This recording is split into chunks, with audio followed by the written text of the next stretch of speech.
आपको दिखा रहे हैं जो कि सारण से हैं। अहमदाबाद में गुजरात राज्य सहकारी संघ द्वारा विकसित भारत के निर्माण में सहकारिता की भूमिका विषय पर महासम्मेलन का आयोजन किया गया। गृह मंत्री अमित शाह शामिल हुए हैं। महासम्मेलन को संबोधित भी किया है। मित्र, આપણે સૌ જાણીએ છીએ કે 2025નું વર્ષ આંતરરાષ્ટ્રીય સહકારિતા વર્ષ તરીકે ઉજવવાનો નિર્ણય યુનાઇટેડ નેશન્સે લીધો અને સહકારિતા સમગ્ર વિશ્વની અંદર આજે એટલી જ પ્રાસંગિક છે જેટલી 1900ની સાલમાં હતી અને એટલા માટે જ સહકારિતા વર્ષની શરૂઆત ભારતમાં કરવાનો નિર્ણય થયો કારણ કે 2021 થી મોદી સાહેબના નેતૃત્વમાં ભારતમાં સહકારી આંદોલનને પુનર્જીવિત કરવાનો એક બહુ મોટો પ્રયાસ અહીંયા થયો અને એનું અનુમોદન કરવા માટે ભારતની અંદર સહકારિતા વર્ષની શરૂઆત કરવાનો નિર્ણય કર્યો। દિલ્હીમાં કાર્યક્રમ થયો તો તમારામાંથી ઘણા બધા સહકારી આગેવાનો ઉપસ્થિત પણ હશે। દેશના વડાપ્રધાન નરેન્દ્રભાઈએ એ કાર્યક્રમનું ઉદ્ઘાટન કર્યું અને સહકારથી સમૃદ્ધિ અને વિકસિત ભારતમાં સહકારિતાની ભૂમિકા એ બંને સૂત્રો એમને દેશના સહકારી નેતાઓની સામે રાખ્યા। એના અંતર્ગત જ આજે ગુજરાતની અંદર આ સહકારિતા સંમેલનનું આયોજન થયું છે। મિત્રો, આગળના વક્તાઓએ 21 થી લઈ 25 સુધી સહકારી ક્ષેત્રમાં જે બદલાવ થયા, જે પરિવર્તનો થયા એની વાત તમારી સામે મૂકી છે, પરંતુ આ પરિવર્તનો નીચે સુધી ના પહોંચાડીએ, આ પરિવર્તનો પેક્સ અને પેક્સના મેમ્બર અને ખેડૂત સુધી ના પહોંચે તો આ પરિવર્તનો પણ સહકારી ક્ષેત્રને મજબૂત નહીં કરી શકે અને એટલા માટે આપણા માટે ખૂબ જરૂરી છે કે સહકારી સંસ્થાઓને જો આગળ વધારવી હોય તો ચાહે પેક્સ હોય, ચાહે સરાફી મંડળી હોય, ચાહે દૂધ મંડળી હોય, चाहे मत्स्य संपदानी मंडળી હોય કે હાઉસિંગ મંડળી હોય, દરેક પ્રકારની મંડળીની અંદર જાગૃતતા, સહકારનું પ્રશિક્ષણ અને પારદર્શિતા આ ત્રણે લાવવાનો પ્રયાસ આપણે કરવો પડે અને ભારત સરકારના સહકાર વિભાગે સહકારિતા વર્ષનું લક્ષ્ય એ જ રાખ્યું અને એટલા માટે સાયન્સ ઓફ કોઓપરેશન અને સાયન્સ ઇન કોઓપરેશન સહકારિતાના વિજ્ઞાનને પુનર્જીવિત કરવું, આધુનિક બનાવવું અને વિજ્ઞાનનો સહકારિતામાં ઉપયોગ કરવો, ટેકનોલોજીનો ઉપયોગ કરવો, બંને પર ભારત સરકારે ભાર મૂક્યો છે અને મિત્રો આપણી જવાબદારી છે આઝાદીના આંદોલન વખતે ઊભી થયેલી આ સહકારી ચળવળ 75 વર્ષની આઝાદીમાં એક પ્રકારથી લકવાગ્રસ્ત હતી। દેશના સહકારી નકશા પર નજર રાખીએ તો દેશના ખૂબ મોટા ભાગ ઉપરથી સહકારિતા આંદોલન સમાપ્ત થયું। ગુજરાતને એની બહુ અસર નથી થઈ, પરંતુ ગુજરાતના સહકારી નેતાઓની એ જવાબદારી છે કે આ સહકારી આંદોલન સિમેટ્રિક બને, એનો સમ વિકાસ થાય, દરેક જિલ્લો, દરેક રાજ્ય સહકારિતા આંદોલનથી યુક્ત બને, દરેક રાજ્યમાં પ્રાથમિક મંડળીઓની સ્થિતિ સુધરે અને પ્રાથમિક મંડળીઓના માધ્યમથી જિલ્લા કક્ષાની સંસ્થાઓ મજબૂત થાય અને જિલ્લા કક્ષાની સંસ્થાઓના માધ્યમથી રાજ્ય અને રાષ્ટ્રીય સ્તરનું સહકારી માળખું ખૂબ મજબૂત થાય. એટલા માટે વર્ષોથી ત્રિસ્તરીય સહકારી માળખાની કલ્પના હતી. એમાં આપણે ચતુસ્તરીય સહકારી માળખાની કલ્પના ઉમેરી છે. સહકારી માળખાની દરેક પ્રકારની સહકારી ગતિવિધિની રાષ્ટ્રીય સંસ્થાને મજબૂત કરવી, રાજ્યની સંસ્થાને મજબૂત કરવી, જિલ્લાની સંસ્થાને મજબૂત કરવી અને દરેક ક્ષેત્રની પ્રાથમિક મંડળીઓને પણ મજબૂત કરી સમગ્ર સહકારી માળખું સમગ્ર દેશમાં પહોંચાડવું અને એના સિમેટ્રિક ડેવલપમેન્ટ માટે, સમ વિકાસ માટે આપણે આંતરરાષ્ટ્રીય સહકારી વર્ષનો ઉપયોગ કરવા માંગીએ છીએ. આ આખું અભિયાન 3 સ્તંભો પર આધારિત છે. સહકારિતાને શાસનની મુખ્ય ધારાનો હિસ્સો બનાવો, ટેકનિકના માધ્યમથી, ટેકનોલોજીના માધ્યમથી પારદર્શિતા, પ્રામાણિકતા સહકારી આંદોલનમાં ઉમેરવી અને વધુને વધુ નાગરિકોને સહકારી આંદોલન સાથે જોડવાની પ્રક્રિયા વેગવાન બનાવી. આ ત્રણેય સ્તંભ પર આ સહકારિતા વર્ષમાં કામ કરવાની જરૂર છે અને એટલા માટે અનેક પ્રકારના ઇનિશિયેટિવ, લગભગ 57 ઇનિશિયેટિવ અત્યાર સુધીમાં ભારત સરકારના સહકાર વિભાગ દ્વારા લીધા છે. હું કંઈ બધું તો બતાવવા માંગતો નથી, પરંતુ આજે ગુજરાતભરના સૌ સહકારી આગેવાનો જ્યારે અહીંયા ઉપસ્થિત છે ત્યારે મારી આપ સૌને વિનંતી છે, એક પ્રયોગ સમગ્ર દેશમાં આપણે ગુજરાતમાં પ્રાથમિક ધોરણે ચાલુ કર્યું છે. સહકારિતામાં સહકાર. બધી સહકારી સંસ્થાઓએ પોતાનું કામકાજ સહકારી સંસ્થાઓ સાથે જ કરવું. દરેક પ્રાથમિક મંડળીનું બેંક એકાઉન્ટ ડિસ્ટ્રિક્ટ કોઓપરેટિવ બેંકમાં હોય, દરેક એપીએમસીનું બેંક એકાઉન્ટ ડિસ્ટ્રિક્ટ કોઓપરેટિવ બેંકમાં હોય, દરેક હાઉસિંગ મંડળીનું બેંક એકાઉન્ટ ડિસ્ટ્રિક્ટ કોઓપરેટિવ બેંકમાં હોય, દરેક ડેરીનું એકાઉન્ટ ડિસ્ટ્રિક્ટ કોઓપરેટિવ બેંકમાં હોય અને ધિરાણ લેવા માટે પણ સહકારી માળખાનો જ ઉપયોગ કરો. જોવામાં પ્રાથમિક દ્રષ્ટિએ આ ખૂબ નાની વાત લાગે છે. આપણે પંચમહાલ અને બનાસકાંઠા 2 જિલ્લાથી શરૂઆત કરી, પછી અજયભાઈના નેતૃત્વમાં ગુજરાત સ્ટેટ કોઓપરેટિવ બેંક અને અમૂલે સાથે મળી આને વેગ આપ્યો. હજી 60% જ કામ થયું છે, પણ સહકારી ક્ષેત્રની ડિપોઝિટમાં 11,000 કરોડ રૂપિયાનો વધારો આપણે અનુભવ્યો. શું આપણે એટલું ના કરી શકીએ?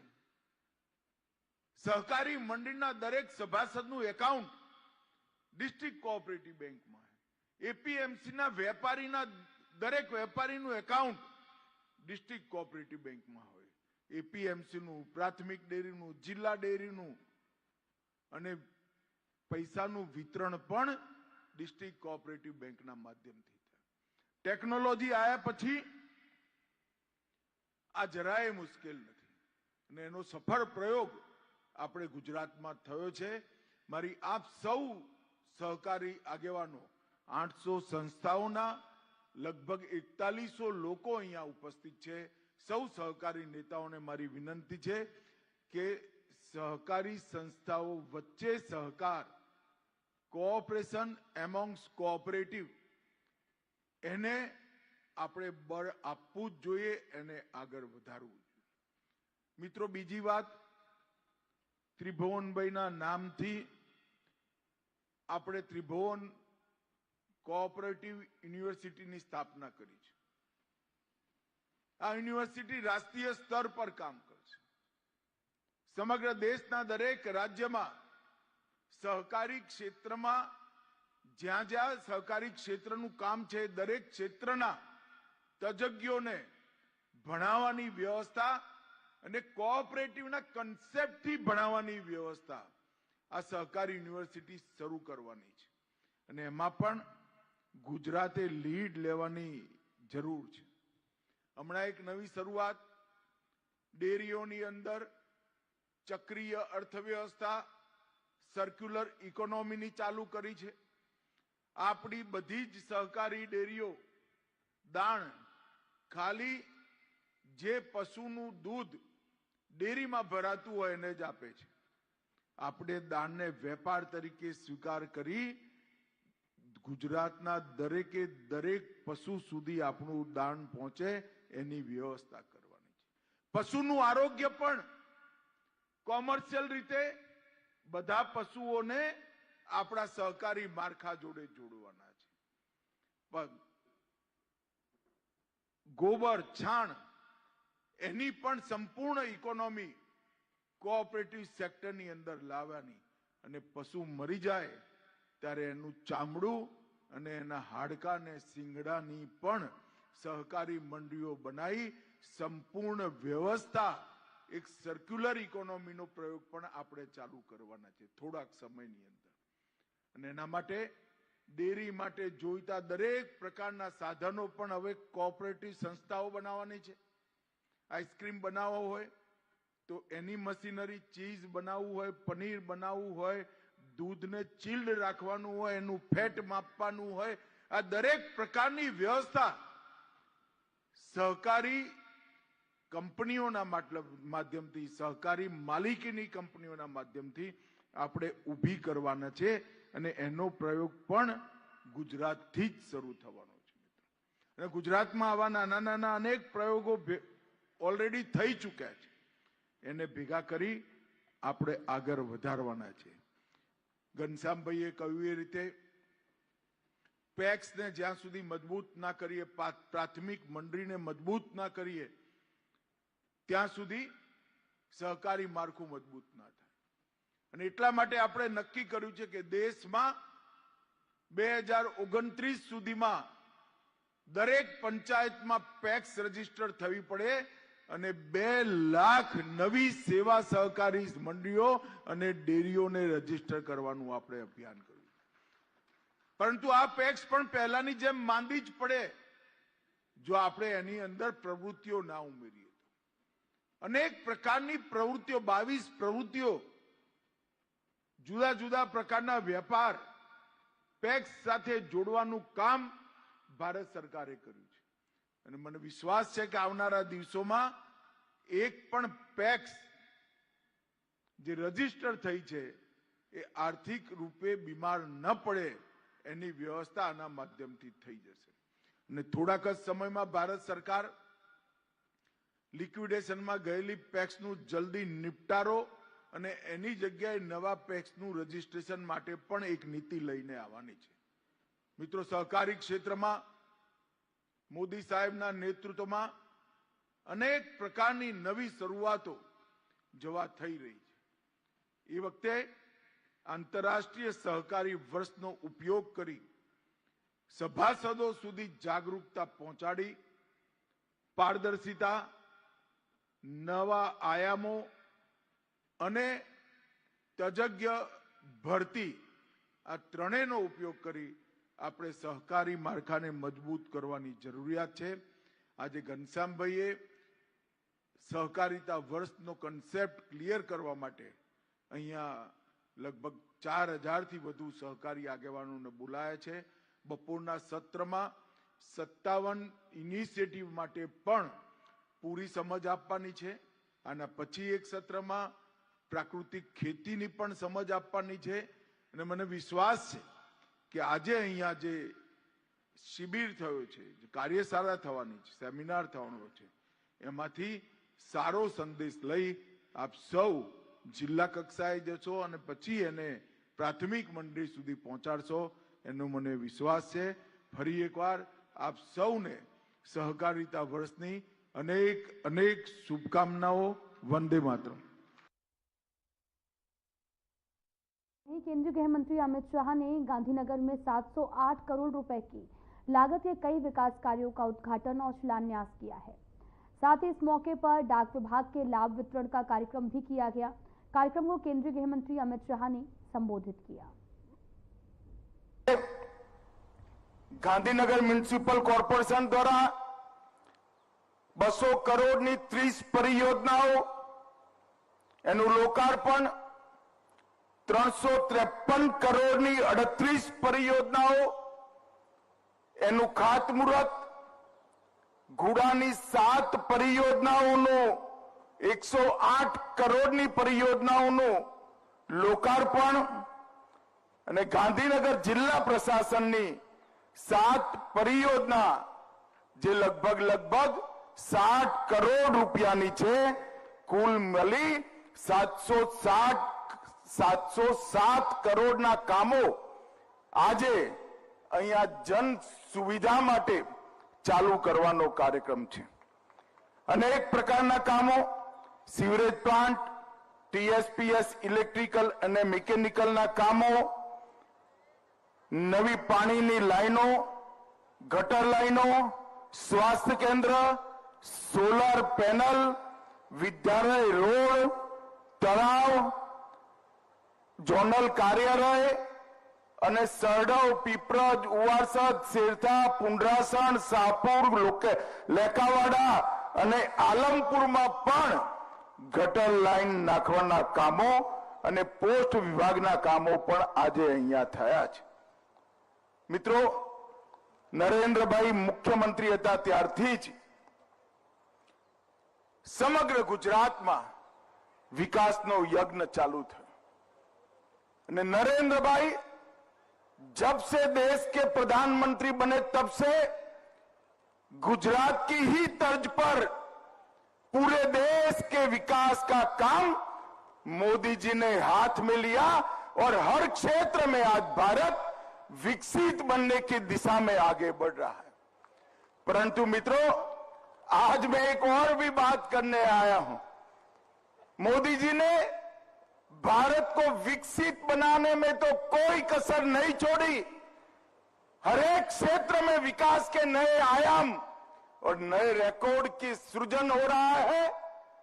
परंतु नरेंद्र भाई ने हमारे देश को सुरक्षित करने का काम भी हमारे नेता नरेंद्र मोदी जी ने किया। 2014 में जब मोदी जी प्रधानमंत्री बने, उसके पहले सालों से आए दिन देश भर में आतंकी हमले होते थे। पाकिस्तान से आतंकवादी आते थे और हमारे जवानों को, हमारी जनता को मारकर चले जाते थे, बम धमाके करते थे, कई प्रकार के षड्यंत्र करते थे, मगर कोई जवाब नहीं दिया जाता था। नरेंद्र मोदी जी ने जब से शपथ ली तब से 3 बड़े हमले हुए। पहला हमला उरी में हुआ, दूसरा हमला पुलवामा में हुआ और तीसरा हमला अभी पहलगांव में करने का दुस्साहस पाकिस्तान प्रेरित आतंकवादियों ने किया।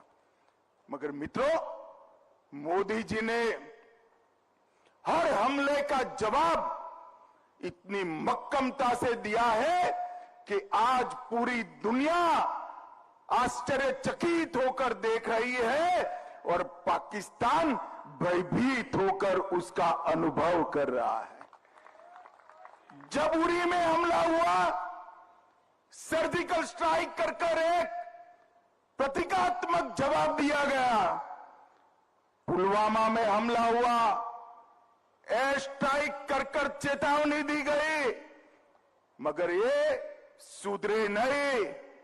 पहलगांव में हमला किया, इस बार ऑपरेशन सिंदूर से उनके हेडक्वार्टर्स को नेस्त नाबूद कर रख दिया और दुनिया भर के सुरक्षा से जुड़े हुए पंडित ऑपरेशन सिंदूर का जब एनालिसिस करने लगते हैं तो आश्चर्यचकित हो जाते हैं। मित्रों, आज मैं बड़े गर्व से कहने आया हूं, पहलगांव के हमले का बदला जैसे मोहम्मद और लश्कर-ए तोयबा के हेडक्वार्टर को जमीन दोस्त कर मिट्टी में मिला कर लिया गया।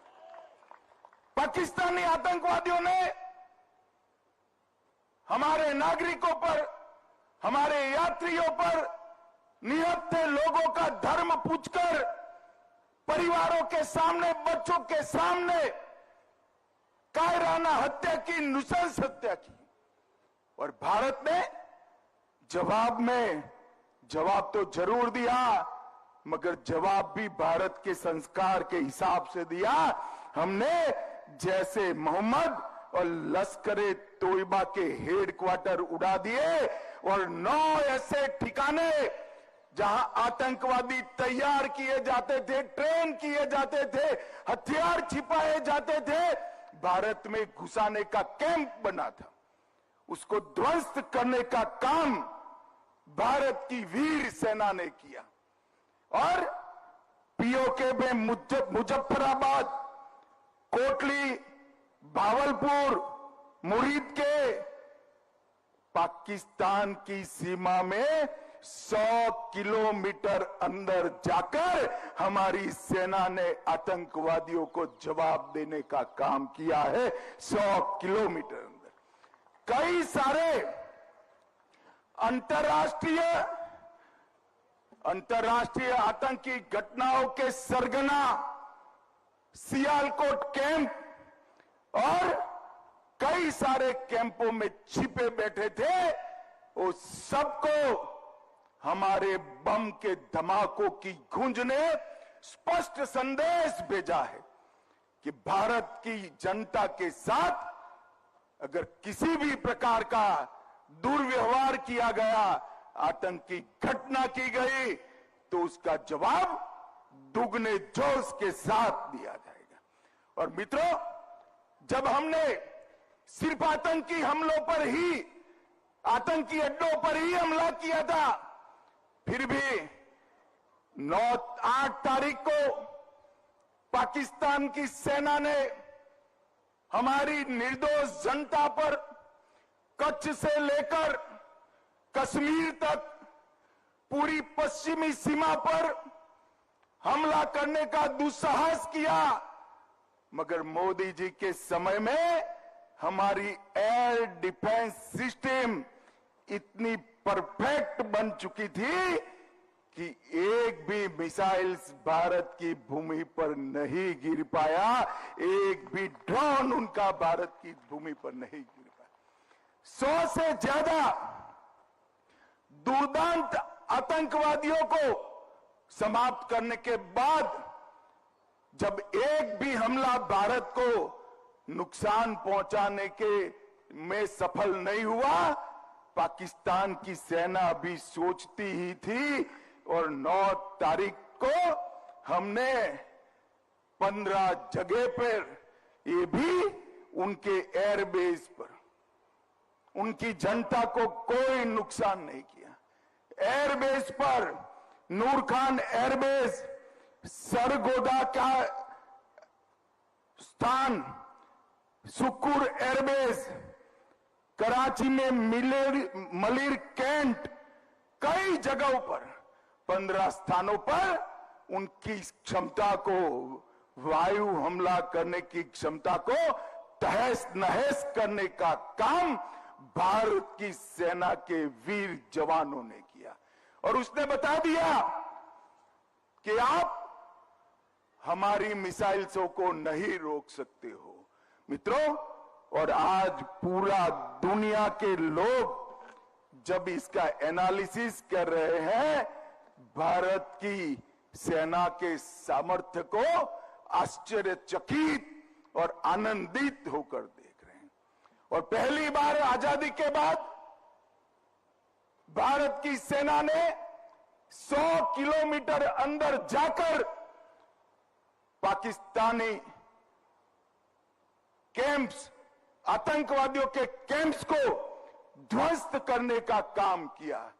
और जो डराते थे कि हमारे पास एटम बम है, उनको लगता था उनकी धमकियों से डर जाएंगे, परंतु ऐसा नहीं हुआ। हमारे वायुसेना, थल सेना, जल सेना, तीनों सेनाओं ने ईंट का जवाब पत्थर से देने का काम किया। और मित्रों, आज पूरी दुनिया हमारी सेनाओं की मारक क्षमता की सटीकता, हमारी सेना के संयम और हमारे प्रधानमंत्री नरेंद्र मोदी जी की दृढ़ राजनीतिक इच्छा शक्ति की बुरी बुरी प्रशंसा आज पूरी दुनिया कर दी है। और आज मैं इस मंच से तीनों सेना के जवानों को, भारत की जनता और विशेषकर मेरे गांधीनगर लोकसभा क्षेत्र की जनता की ओर से मन पूर्वक सलाम करना चाहता हूं कि आपकी वीरता से हम सबका मस्तक गर्व से ऊंचा हुआ है और हम सब के लिए। फिलहाल बुलेटिन में इतना ही। नमस्कार।